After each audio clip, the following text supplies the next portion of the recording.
And one question that I always love so much that comes from the Queen's Code is a question that Claudia invites us to think about is, what if there's a really great reason about why he's doing what he's doing, or a really good reason? And if we kind of start from that place of assuming that there's a really good reason why someone is acting a certain way or doing things a certain way or is acting in a way we don't fully understand. I mean, what is possible just from that question is so incredible. It can change everything. And that question actually came when Greg, early in our marriage, he knocked over an appliance, a blender in the pantry, and he left it there. Oh, busted. Oh, and I was furious with him, right? And the word in my head was always asshole. And and then I was like, wait a second. I know he's not that, right? Okay, so what if there's a good reason that he left it there? That popped in my head. What if there's a good reason? And initially it was kind of like, what if there's a good reason? Like, what if there's a plausible explanation, right? and I started unwinding it and learned all this stuff about how we really only do what's important enough to get to the top of the list to be done. And the process by which something becomes important enough to be done to a woman versus to a man is really different. Yes. There's so many more things that are important to us because of the way estrogen affects the brain. And it was great because I got to actually figure it out. Like I landed on this, wait a second, important. We all only do what's important enough to do, right? So this opened up this whole field, but in the process of following that, I found out not only is there a plausible reason, there's actually, there's a rational reason, there's an understandable reason, but so much of what men do, there's goodness in their reason. They really mean to do good. And it's cute because I was just thinking that this is something that Dan says to me, right? Because Greg passed away 3 years ago. And just this morning, I was visiting with him before getting on with you. And he said, okay, do good. Do good. Oh, that's so cute. Do good. It's that he paid. Okay, do good. And he really means it, right? He knows my intent to do good and that, by talking to you and I, we're doing good. We're doing good in the world and goodness will come of it. And it's amazing how much men pay attention to doing good and wanting to go do good. And it's sad because of not understanding their motives or their perspective that adds up to their actions. We think they mean to do bad. Mm-hmm. We think they mean to do harm. And they're horrified when they do harm. They have such incredible life-altering shame when they have done harm. I mean, it's stunning to me. So if we could start with what if there's a good reason for that? And okay, could I grant provisionally? Maybe they had a good reason for that. There probably was a good reason for that. And if you can get to, you're a good person, I'm sure you had a good reason for that. Would you share it with me? Then, and you wait, then you'll get that best answer. Right? They'll actually tell you, well, I was thinking this and remembering this, and I know this about you. Right? They're paying so much closer attention to us than we know because they don't show it the way we show it. Yeah.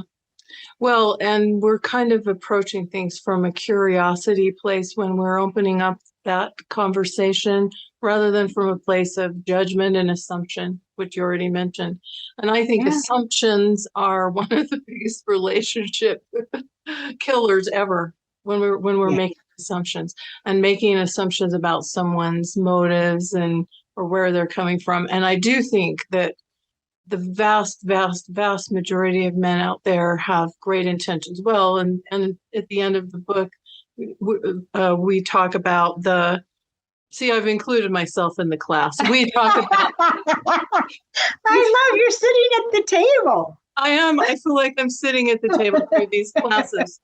Well, and I digress a little bit, but that's one of the wonderful things about this book is listening to you. I did feel like I was going through the classes. I did feel like I was right there at the kitchen table with Claudia and the girls and going through these classes together and learning together. And I could see myself in each one of them and each one of their experiences. And that's what's really profound is that it's really like a guide to help us understand and discover what areas there are that could really make such an incredible difference. And it's done with so much compassion, like I mentioned earlier. And then at the end of the book, when it's talking about the soul of a man and the soul of a man being a hero, when we start seeing where's the hero in this man? How is this man showing up as a hero? When we start seeing that, it's so incredible. It's so incredible how we can see the heroic acts, what men might not even consider to be heroic acts, because like in the book, it says to them, that might mean they have to save a life or something like that. But when we start seeing just the simple heroic acts, the things that men do and the things that men provide every day for those people that they care about or for the world at large, it's incredible how life-changing it can be. And it can be so obvious when we start looking for it. And it can be so invisible when we're in the mindset of they're all jerks and et cetera, et cetera. Mm-hmm. May I say something about that? Yes, please. First of all, for anybody looking at me, obviously I'm moved. And the thing I'm moved by, Michelle, is how much you let yourself be affected by the audiobook. You know, you read the written book. It's been out for 10 years. You could have read it or listened like, oh, I know this. And obviously you didn't. You can't get that much out of something if you don't have, at the very least, the willingness, right? And preferably the intent, you know? And I just had this sense of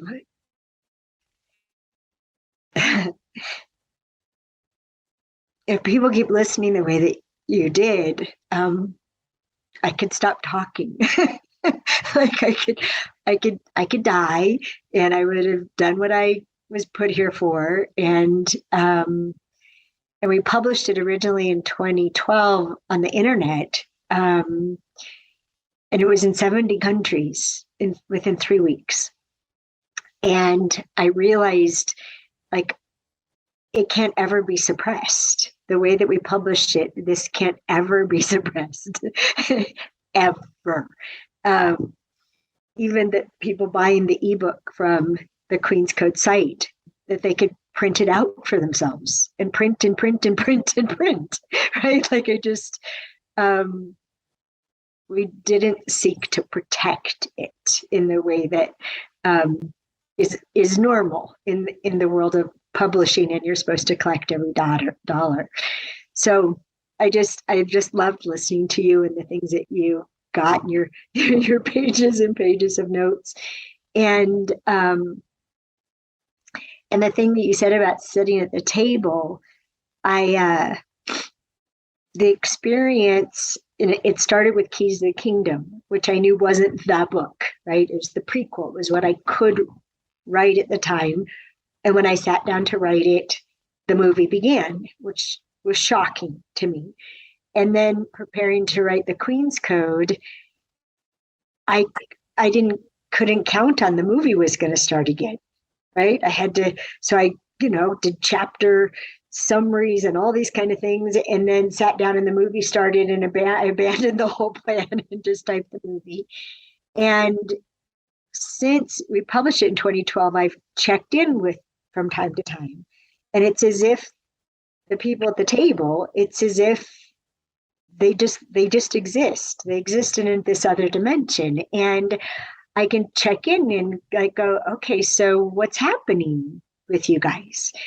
And one of the last times that I did that, right? Like, so what's happening with you guys? Because I've always known there was going to be a third book, right? You can tell at the end of the Queen's Code. Yeah, the end and the beginning.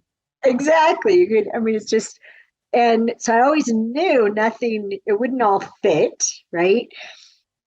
Originally, we were supposed to be published by a New York publishing house, Random House, and they wanted me to cut out half the words. How can you cut out half a story, right? And so I always, even in the 96,000 words, I knew there was going to be more. And so a little while ago, I checked in and like, okay, so what's happening with you guys? And as usual, they shocked me, because there they were in the garden at the table, right? This very special table, but they were not just women anymore. They were not just women, and Bert going down on, one knee to answer Claudia's question. There were men. There are men at the table wanting to learn and wanting to contribute to the process, as much as Bert does in the Queen's Code. And what a tickle. And I just love that you said you were sitting there at the table, and I was sitting at the table. People have asked, which character am I? All of them. Yeah, me too. I could relate to all of them. Yeah. Having spent a long time single and relating to Kimberly, and now having been married for, coming on 16 years next month. Wow. I can definitely relate. I can definitely relate to the whole spectrum. And I also love that we haven't talked about this yet, but I just want to give this a quick mention. I also love the chapter about sex and exploring sex, because, it's a place that sometimes can be tricky to go for a lot of people. There's a lot of charge for a lot of people around sex, a lot of emotions around it. And yes. And the part that it plays in a relationship, and a healthy relationship, and that sort of thing. And that chapter also really struck me as being incredibly compassionate, helping us to understand our needs in that area, and helping us to understand, how we navigate the different phases of a relationship, the early stages of the relationship where there tends to be a lot of sex and it's hormone driven and all of that kind of stuff. And then how, the life can kind of get in the way, and that the importance of that can kind of go to the back burner for a period of time. And the importance of that in a healthy relationship, and even taking on the topic of really compassionately and really beautifully if someone has had abuse in their past and that sort of thing. I just feel like this book is so compassionate to both men and women. And I just feel like it's just such I know your other book's called Keys to the Kingdom, but I feel like this has a lot of keys to the kingdom in it, with it. And the Queen's Code allows women to be in a relationship where they can feel like a queen, and they can be partnered with a man who feels like a king. And that to me is incredibly beautiful. Thank you. It's an amazing journey. And I'm just so grateful that you invited me to have this conversation, so that it did inspire me to really, really listen in a way that opened my heart and my soul far beyond what I imagined. Because in my mind, I kind of thought, okay, I'm going to kind of revisit this. Yes. I didn't expect it to be as powerful as it was for me. It was incredibly powerful and really incredibly moving, and really did bring me to tears on many occasions, both for the sadness and pain that's out there and also for what is possible. And that's what I think is so empowering about it, is it's such a message of hope for what is possible in our relationships.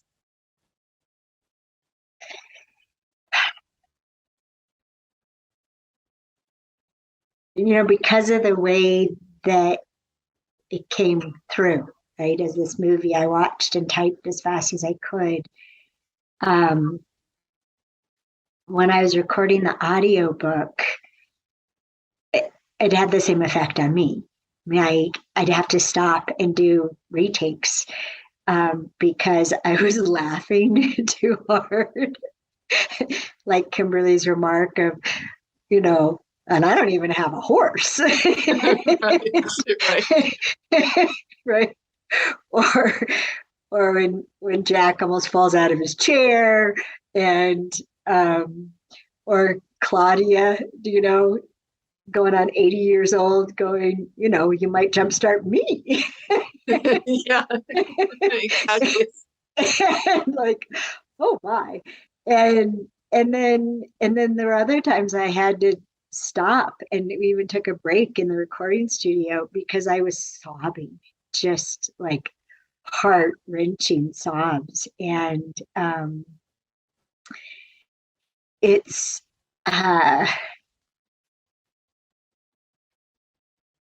it's just its own thing, and it doesn't matter. I mean, before I recorded the audiobook, I'd done so many like edits and proofreads, which we still can't ever get all the typos out because anybody proofreading it gets caught up in the story. And even pros miss so many things. It's so funny. And then I did book clubs. And so I would reread the chapter to prepare for the book clubs that I did at the Shift Network. And then I'm doing this thing called Your Queen's Code Journey, where I'm going through chapter by chapter with people who get to ask me questions once a week on Zoom. I finished one and I'm going to start another one in November. And so I re-listened to the chapter before being there to answer their questions. And every time I hear things that I didn't remember in the book. It's like rewatching a movie and like, oh, I forgot that part, or I didn't see that part before. How can that keep happening to me? I'm on like my 9th, 10th, 12th time. And I'm still like, I didn't know Claudia taught that. I didn't know we did that. Right. And it's just, even you're talking about chapter 5, right? About delicious sexual partnerships. And I realized, okay, Dan and I have been together for almost 2 years, and I haven't asked him what his jump starts are. Jump starts, yeah. And jump starts are awesome. And so I did, right? And it just seems hilarious at this point that I would be asking him, so what gets you going? Right. Well, and I think you could be in a relationship for much, much longer than 2 years and still not know that, because again, it's something we don't always talk about. Even in an intimate partnership, we're having sex, but we don't talk about sex. Like we're having sex, but we're too afraid to talk about sex. Yes. Which I've been known to say, if you can't talk about it, you shouldn't do it. Right. And Dan and I talk a lot. I mean, like stunningly, the communication, but I hadn't asked that question. And when I asked him the question, his answer was so simple and made sense of the last 2 years. Like when it was more frequent and when it wasn't. Like it was just the missing of one small element. And oh my gosh, that's too fun. I have to laugh at this being human business, or I would cry constantly. Yeah. Well, that's where the grace and the compassion comes in, and a sense of humor, and the ability to laugh at ourselves. Because really, this journey about relationships. It's all about deeper understanding for ourselves and for other people. That's, and there's no end to it. I mean, Alison, you've been in this work longer than I have, but I've been in it for a decade plus, and I'm still amazed at how much there's always another layer. There's always more. There's always so much to discover and learn. And that's part of what makes it exciting. But it's also part of why we have to have compassion for ourselves and a sense of humor. Like you said, we're doing the best we can. We're doing the best we can. This morning, I had to apologize to Dan again, and my intentions were good, right? We bake our own bread, right? And he hadn't been baking his own bread, and so he was living without it. And I found out yesterday, I'm like, okay, so how about I bake us both bread? And he's like, oh, that'd be awesome. And so this morning, right, I wake up at 5 o'clock and I'm baking bread, and I'm making him this thing we call baffles, which are half bread, half waffle. And I know he doesn't have any, and he needs to eat some before he drinks his coffee. And I just so want to, deliver it to him so I'll have it beforehand. But I got to go out on my tractor and move the hay because we got to get it covered with tarps because there's rain coming. And so I have like all these things I'm thinking about and doing. And so I get some of the bread ready, and I'm just going to, I go in through his back door, and I was just going to set it in the kitchen, without disturbing him because it's early in the morning. He gets up later, and he spills all this ice all over the kitchen floor. Oh, no. I didn't know he was awake. I didn't know he was there. He's completely befuddled. And here I am like, I was just trying to do good, right? And instead, I never show up at his house that time of day. I know not to, right? Right. Social after 10. He's social from 10 to 7. Other than that, I just leave the cave alone.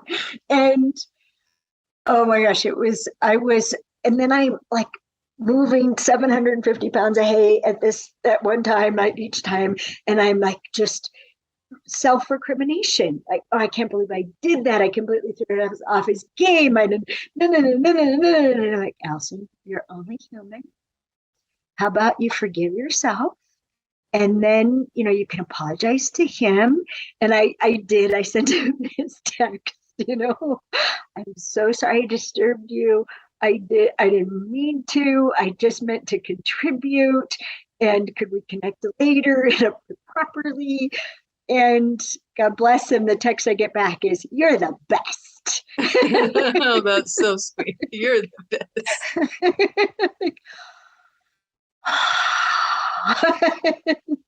Well, so yeah, and if you listened all the way to the end of the acknowledgments, you would have heard me mention Dan last, who every day gives me a chance to practice the Queen's Code.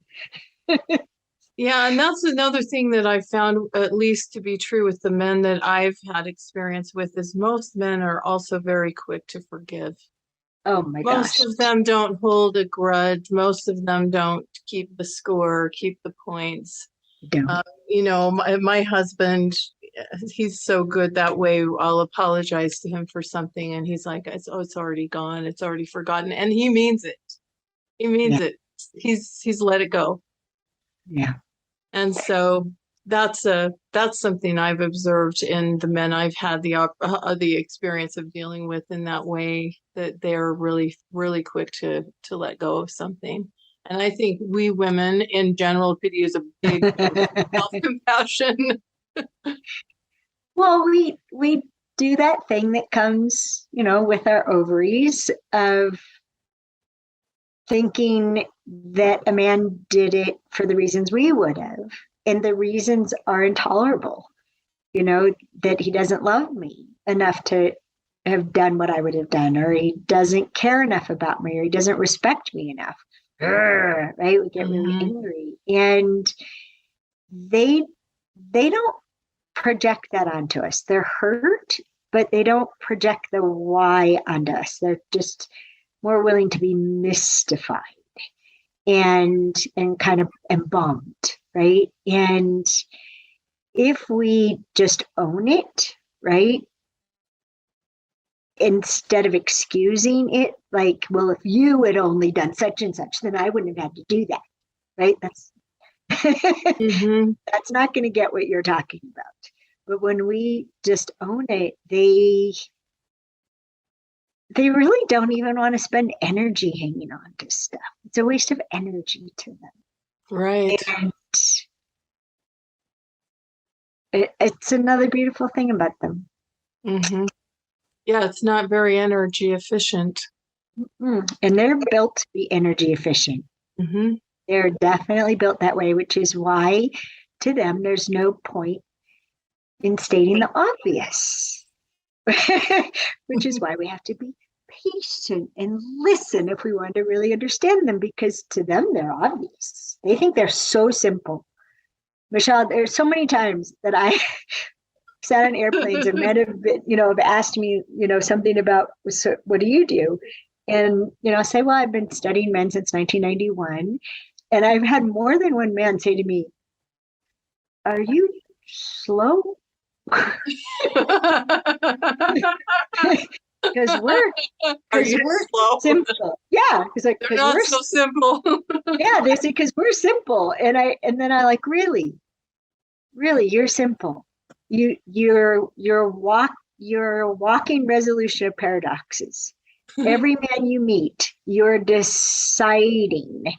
You're really concluding whether you should kill him or die for him. That's not simple. And there are 9 things a woman has to pay attention to have you understand what she needs in a way that's actionable for you. And if she misses any one of those steps, thankfully it's taught in the Queen's Code, it won't work. And they're like, no, we're way more simple than that. So I actually took out the whole sheet of that and went through it with a room of men. And then they validated, oh yeah, if you don't do that, oh yeah, right? Like, and they're not simple. They're direct, which they mistake for simplicity. And I love their directness. And if we could stop trying to read more into their direct answer, we would benefit by their directness. Mm-hmm. We make it much more complicated.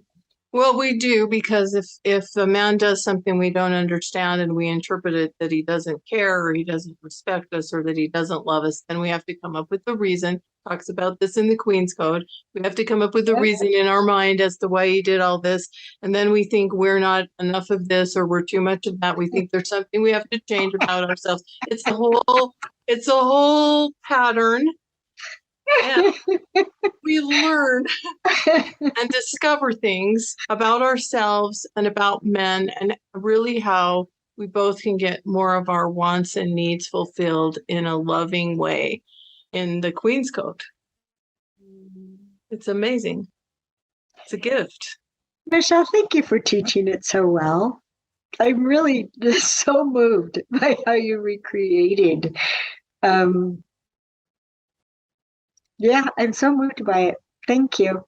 It's been my privilege and my honor, really. And I love connecting with you, Alison, and I just admire and respect the work you do in the world so much. So any opportunity to connect with you is a privilege, and to share more about this amazing and beautiful work that you have is a blessing, and a blessing to the world. So before we wrap, I just want you to share with our listeners how they can find out more about the next Queen's Code journey, and more about you, because I don't want to leave people hanging with that, wondering that question in their mind. Yeah, well, so everything's at AlisonArmstrong.com. including everything that I have recorded since 2003, which none of that is at Audible, including the Queen's Code audiobook. You can't get there. So come to our site. You'll find the book. You'll find our online courses. You'll find my newest live webinar I'm doing, which no accident, Michelle, it's called Finding Humor in Being Human. We need that. Yeah. Well, and there's something about the audiobook being complete and now live in the world, and people can listen to it on the Alison Armstrong mobile app. There's now space. I get to do something I've been working on for over a decade, and that's what is before being male and female. And it being human is before being male and female. And so that's what for the next year, I'm getting to distinguish these things that I haven't gotten to before. I get to teach them, which is very exciting to me. And so that's the place. That's the place to find everything.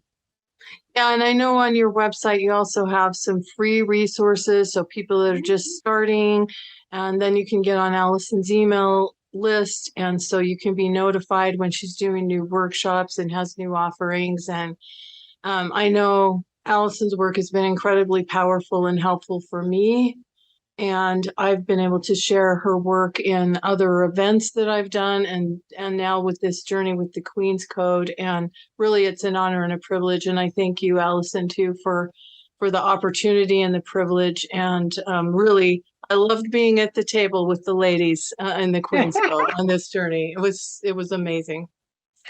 Awesome. Well, I'll look for your face in the next movie when it starts. Okay. Sounds good. Thank you, everyone, for watching. And Alison, thanks again for your generosity and time. My privilege. Bye, everyone. Bye-bye.